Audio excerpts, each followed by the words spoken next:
ya moyo wako. Ikiwa kuna karama zinafunguliwa mlango wa kutoka ili zitoke zionekane. Ikiwa ni huduma inafunguliwa mlango wa kutoka ili ionekane. Lakini nje na hapo unaweza kuwa umebeba vipawa vya ajabu na huduma ukabaki navyo mpaka unaondoka duniani kwa sababu ya kutokukubali kukaa kwenye maombi. Bwana asifiwe sana. Hakuna Mungu wa upendeleo, ila Mungu anasema kwa sababu kama ninyi mnawapa nini? Mnawapa vipawa vyema watoto wenu. Je, Mungu si zaidi sana kuwa atawapa roho hao waombao? Sasa anatoa tu neno kama jeneo, lakini alikuwa anazungumzia pia vipawa na karama. Alikuwa anazungumzia huduma. Hawa waombao atawapa. Bwana asifiwe sana. Karama na huduma zitafunuliwa kwao, zitazilishwa na Roho Mtakatifu.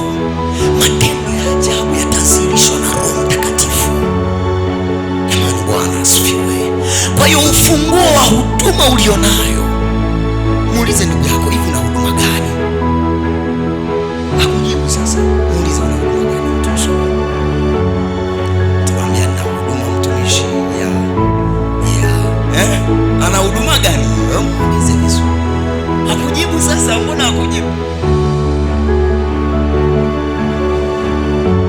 Au una karama gani? Na karama ya kula mtumishi. Yes. Anasemaje? Muulize basi, una huduma gani wewe? Mbona kama hebu mgeukie. Wewe tafuta tu jirani ambaye yuko comfortable na wewe, yani hapati shida ukimgeukia. Alafu muulize, mbona kama naona vitu vimefungiwa ndani yako? Sasa hebu kaa kwenye maombi. Hebu mgeukie jirani yako. Naona mwambie hebu kaa kwenye maombi. Wewe una vipawa na huduma za ajabu sana, na karama Mungu amewekeza ndani yako. Hebu kaa kwenye maombi ili viziilishwe. Jamani, Bwana asifiwe sana. Akae kwenye maombi. Kwani wewe unamwonaje huyo jirani yako? Sio wa kawaida. Mwangalie tena. Huyo jirani yako sio wa kawaida. Hivyo unavyomwona. Ana vitu amevibeba ni vya maana na vya faida. Sio tu kwa ulimwengu, kwa kanisa la JIT.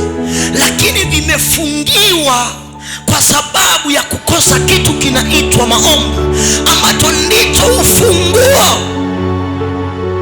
wa Roho Mtakatifu.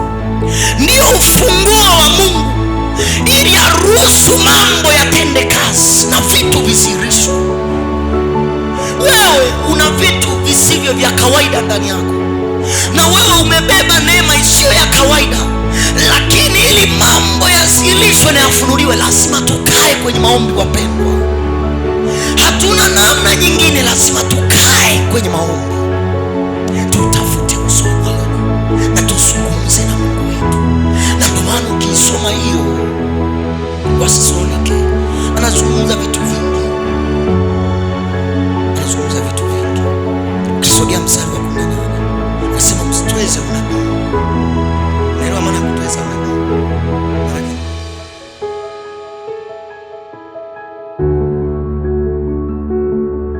Haufai. Msidharau kwa lugha nyepesi, msipuuze. Sasa anachokizungumza unabii, hazungumzi hivi tu tunavyosikia bwana nimeona pale nyumbani kwako kwenye kona kuna mdoli mweusi. Nimeona pale kwenye kona. Semi hicho. Anasema neno la hekima au karama za mafunuo. Maana yake the time mtu anakaa kwenye nini? Kwenye maombi, mafunuo kwake huwa ni rahisi. Na anasema mafunuo ya namna hii yasitwezwe. Lakini pia huu unabii utiliwe manani, kuchanganuliwa na kuangaliwa kama inavyotakiwa, ufasiliwe kama inavyotakiwa, usipuuzwe. Bwana asifiwe sana. Sasa anachozungumza nini? Ni karama za mafunuo. Manake hekima ya maisha iko kwenye mafunuo ya kimungu, na vinapatikana. Na ninavyozungumza maana nazungumza karama za ufunuo. Bwana asifiwe sana. Neno la hekima, neno la na nini, kupambanua roho.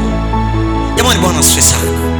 Kwa Mungu anasema hapo, anajaribu kutupa mguso kidogo kuwa kwenye haya maombi huwa kuna ajili ya ufunuo, na huo ufunuo sio wa kupuuzwa. Kumbe ufunuo wa kutupeleka mahali sahihi uko kwenye maombi. Sio tu mtu ametoka kula mchicha na nini, nimeona mdoli pale, sasa ndio nini sasa? Kwa kitu gani sasa? Propaganda tunamweleza. Bwana asifiwe sana. Jana nilivaa nguo nyeupe, sasa inahusu nini? Nasaidia nini? Nilivaa mimi sasa, ukipatia nilivaa nguo nyeupe. Haimaanishi hivyo, sawa, ila inamaanisha ufunuo wa kimungu juu ya maisha ya kiroho na ya kimwili. Bwana asifiwe sana. Maana yake vitu vingi ili vifunuliwe na Roho Mtakatifu na vitoke nje, Mungu avifunue, Mungu avilete, ikiwa ni vya siku za usoni, lazima tukae kwenye nini? Msiuzimishe moto wa Roho Mtakatifu.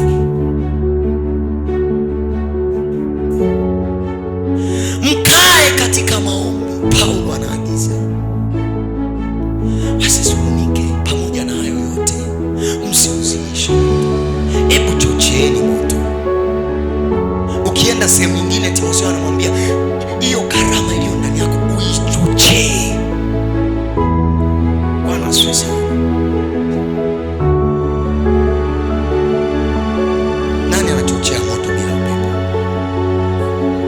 Umefunga milango yote, moto unaendelea kuwaka. Shemtana. Majiko tu menyewe yale, mtengeneza jiko tu ana akili naye yale ya mkaa ameweka kimlango chini angalau upepo uendelee. Sasa unashindwa kufungia hata kimlango kidogo kidogo cha maombi ili moto uendelee kuwaka. Unafunga kabisa mtatu. Mtumishi wa Bwana, moto utazima. Karama zitazima, huduma zitazima. Ulikuwa na huduma na karama na vipawa vya ajabu, vitazima. Na wakati mwingine hata hujaviona wala hujawahi kuviona kwa sababu hujakaa hilo eneo. Kaa kwenye maombi, mtumishi wa Bwana. Tukae kwenye maombi.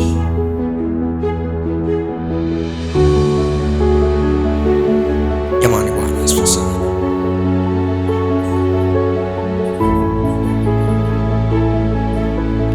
Kwa hiyo, kwa hayo maombi ndiyo yanayoruhusu Roho Mtakatifu alete ufunuo wa ajabu au afunue mambo ya siri sana yaliyostirika na yaliyoficha.